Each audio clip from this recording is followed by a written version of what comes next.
Ujambo mpenzi mtazamaji na karibu kwenye mwendelezo wa uchambuzi wetu. Sura ya diplomasia na uchumi nchini Tanzania imeingia katika hatua mpya kufuatia hatua ya bunge la Marekani kuongeza shinikizo kupitia mswada mzito wa kisheria unaolenga kutathmini upya uhusiano wa nchi hizi mbili.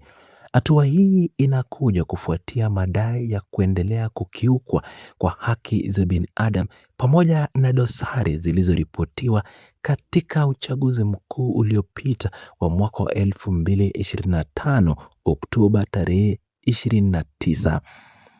Katika mwelekeo unaoashiria diplomasia yenye masharti, mswada huu hauishi tu kuweka adhabu kali bali unaainisha pia njia za kutokea. Washington imeweka wazi vipengele vinavyoruhusu kusitishwa kwa vikwazo hivyo, misaada mbalimbali ya kisheria pamoja na vigezo vikali ambavyo Tanzania inapaswa kuyatimiza ili kurejesha misaada uwekezaji kutoka Marekani.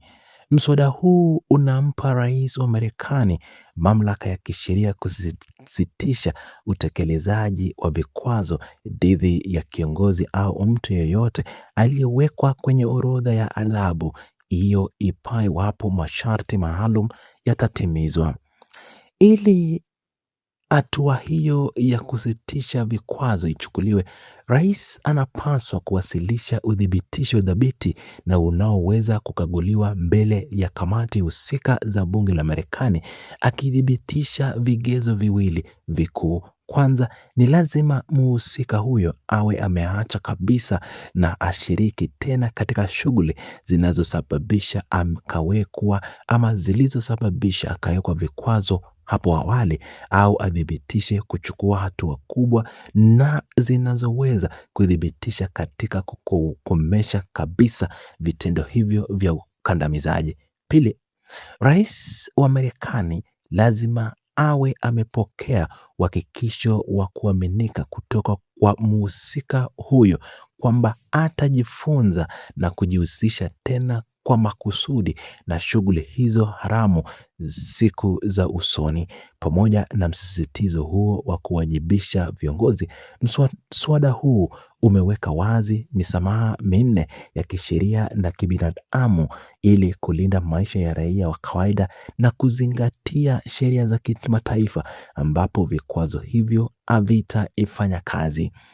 Eneo la kwanza la msamaha ni mswada wa kibinadamu ambapo vikwazo hivi havitaguza au kuzuia shughuli za utoaji wa mazao ya kilimo, chakula, dawa, vifaa vya tiba na miamala na miamala yote ya kifedha inayohusisha moja kwa moja na misaada hiyo ya kijamii. Eneo la pili ni wajibu ya kimataifa na utekelezaji wa sheria ambapo vikwazo vya usafiri havitamzuia mgeni kuingia Marekani ikiwa kuingia kwake ni muhimu katika kutekeleza makubaliano kati ya Umoja wa Mataifa na Marekani au mkataba wa Vienna wa mawasiliano ya kibalozi wa mwaka wa 1961.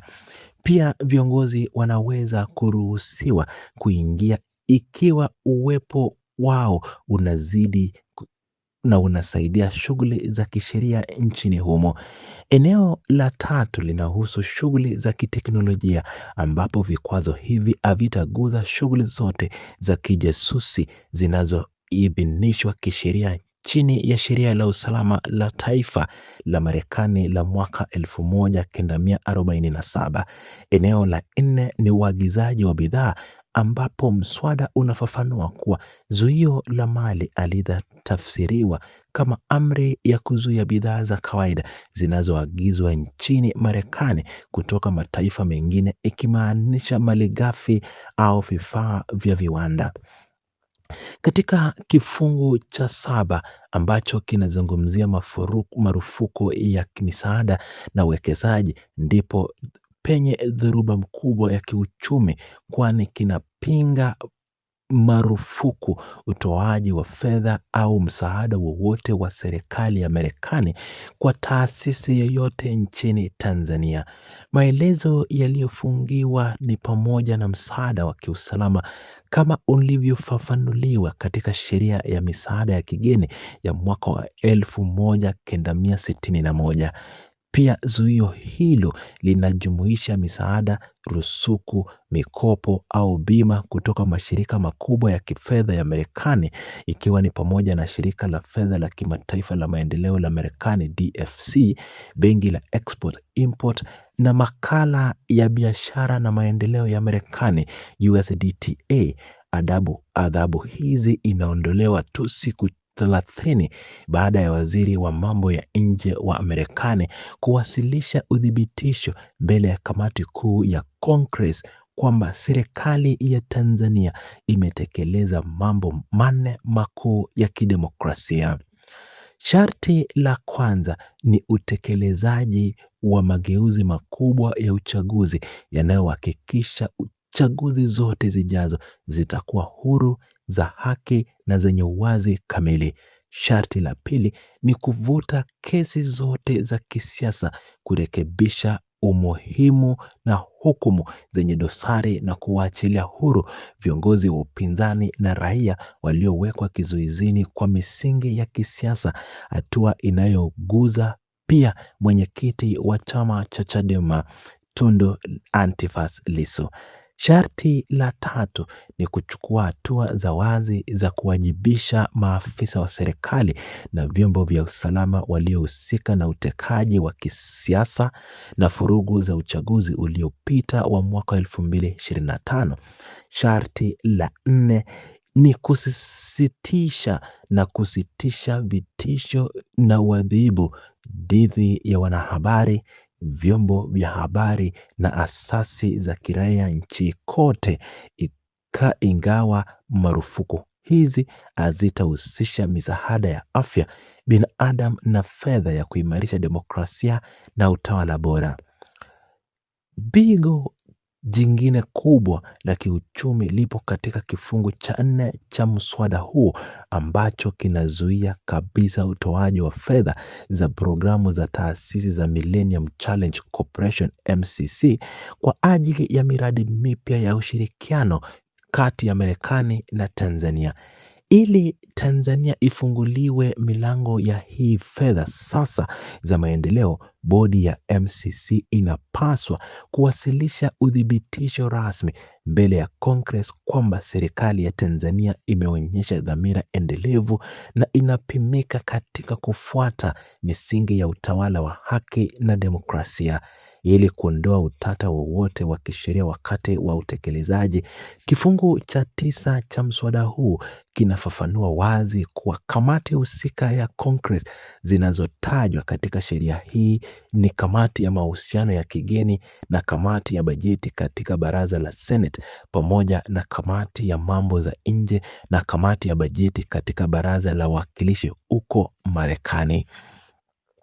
Uchambuzi wa kina wa mswada huu unaonyesha kuwa sekta ya miundombinu, nishati na maji, ambayo mara nyingi hutegemea rusuku na mikopo ya mashirika ya kimataifa kama MCC, inaweza kukwama kwa muda mrefu iwapo mwafaka wa kidiplomasia hautafikiwa. Wachambuzi wa uchumi wa kikanda wanaeleza kuwa hatua za kubana mashirika ya DFC na USDTA itapunguza kwa kiasi kikubwa hamu ya wawekezaji binafsi kutoka nchi ya Marekani kuingia katika soko la Tanzania, kwa kuwa taasisi hizo ndizo zinazotoa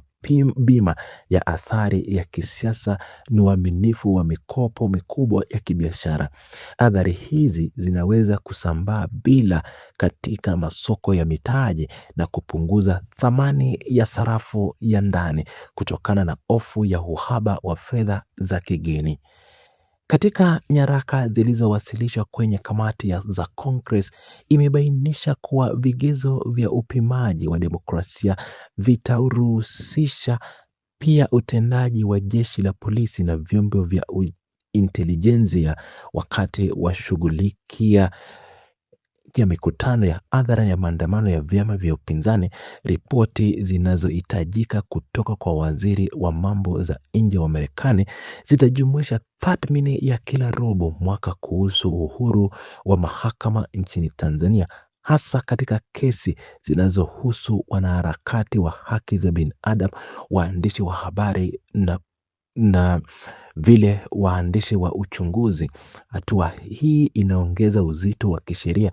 ambao utalazimu serikali ya Tanzania kufanya mabadiliko ya kimfumo badala ya kutoa ahadi za kisiasa pekee.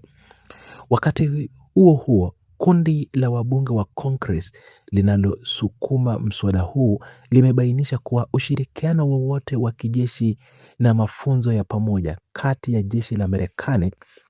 na lile la Tanzania utasitishwa mara moja pindi sheria hii itakapoanza kutumika, isipokuwa tu kwa programu zinazohusu usalama wa usafiri wa bahari na mapambano dhidi ya wahamiaji katika bahari ya Hindi. Vikwazo hivyo vitaguza mali za viongozi wanaotuhumiwa kuhusika moja kwa moja na amri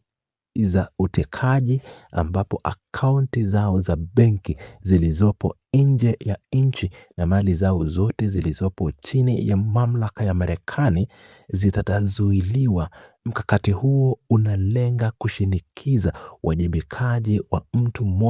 mmoja badala ya kuadhibu taifa nzima kwa ujumla wake.